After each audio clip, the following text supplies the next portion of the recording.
पंजाब के मोगा में जो कुछ हुआ। जी हां, आपको बता दें, वहां पर एक बस के अंदर एक महिला और उसकी बेटी के साथ छेड़छाड़ की गई। जब छेड़छाड़ का इन दोनों ने विरोध किया तो दोनों को बस से नीचे फेंक दिया गया।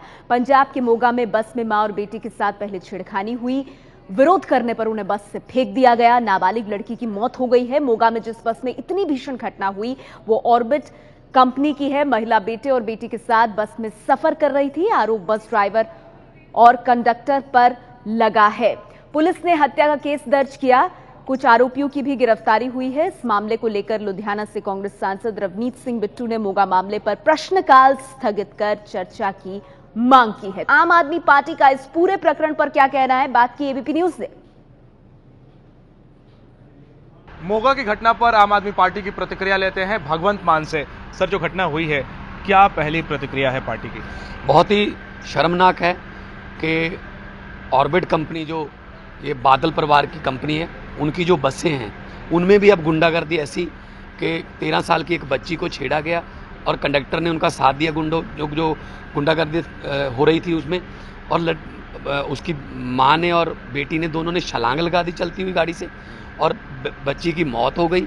तो ये तो बहुत ही दुखदायक है। इससे पता चलता है कि पंजाब में अब ये सत्ता के नशे में गुंडागर्दी जो किस हद तक पहुंच चुकी है। ये आप कह रहे छलांग लगा दी, खबर आई कि बस से धक्का देकर गिरा दिया गया? धक्का दिया या छलांग लगाई, जो भी इनिशियल खबरें आई हैं, लेकिन एक बच्ची की जान चली गई और किसी ने उसको बचाने की कोशिश नहीं की। और ऑर्बिट बसों की बहुत सी शिकायतें पहले भी आई हैं कि ये सत्ता के नशे में चलाते हैं।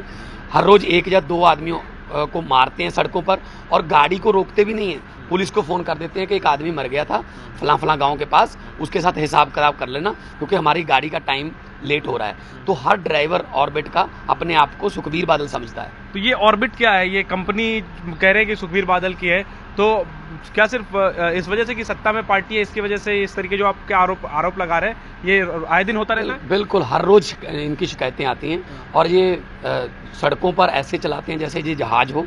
और ऑर्बिट ने जो इनकी कंपनी है बादल परिवार की, उनकी बसें हैं और बड़ी महंगी महंगी बसें हैं और कोई ट्रैफिक पुलिस वाला उनको रोकने की हिम्मत नहीं करता। कभी भी उन्होंने कानून की पालना नहीं की, हर रोज़ कानून की धज्जियाँ उड़ाते हैं। आज तो मतलब हद ही हो गई कि अब उनकी बसों में लड़कियां सेफ नहीं हैं, उनकी बसों में गुंडा अनसर जो हैं वो शरेआम घूम रहे हैं। तो पंजाब में अब कहाँ सेफ रह गए? पहले जैसा जो हाल, पहले अपराधियों के लिए सबसे सेफ जगह पहले बिहार होता था, अब अपराधियों के लिए सबसे सेफ जगह पंजाब हो गया है। कोलकाता में एक नन के साथ रेप हुआ, उसके जो दोषी थे वो लुधियाना से पकड़े गए। तो ये हालत है। इससे पता चलता है कि अकाली दल ने, पंजाब सरकार ने ये अपराधियों को कितना उनके हौसले बढ़ा रखे। ये ऑर्बिट किस तरह की कंपनी है सर? इसका जाल कितना फैला हुआ है? बहुत बड़ा जाल है जी। ऑर्बिट एविएशन के नाम से इनके हेलीकॉप्टर भी हैं, बसें भी हैं बहुत सी, और किसी के पास 1-2 बसें हों, वो बसें खरीद लेते हैं, ऑर्बिट में वो मर्ज हो जाती हैं। तो बहुत अभी तो ढाबों के बारे में, अभी रेत माफिया, केबल टीवी माफिया और ये गुंडागर्दी माफिया, तो पंजाब तो अब माफिया की स्टेट बन गया है। तो इसमें एफआईआर में काफ़ी देरी हुई, कोई गिरफ्तारी अब तक नहीं हुई है, तो आप ये मामला संसद में उठाएंगे? बिल्कुल, मैं संसद में उठाऊंगा और पूछूंगा मैं हरसिमरत कौर बादल से कि जवाब दो इस बात का कि आपकी बसों में कैसे कैसे गुंडा अनसर जो हैं वो छोटी छोटी बच्चियों को छेड़छाड़ करते हैं और विरोध करने पर उनको बसों से फेंक दिया जाता है। तो आज पार्लियामेंट में ये मामला उठेगा।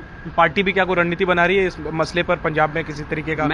आज मैं पार्लियामेंट के बाद मैं सीधा पंजाब जा रहा हूँ। मैं उस पीड़ित परिवार को मिलूंगा मैं, और जो भी हुआ, क्योंकि फरीदकोट कंस्टिट्यूंसी है यहाँ पे ये घटना हुई है, वहाँ से हमारे MP हैं प्रोफेसर साधु सिंह, हम मिलके आज भी इसको पार्लियामेंट में उठाएंगे।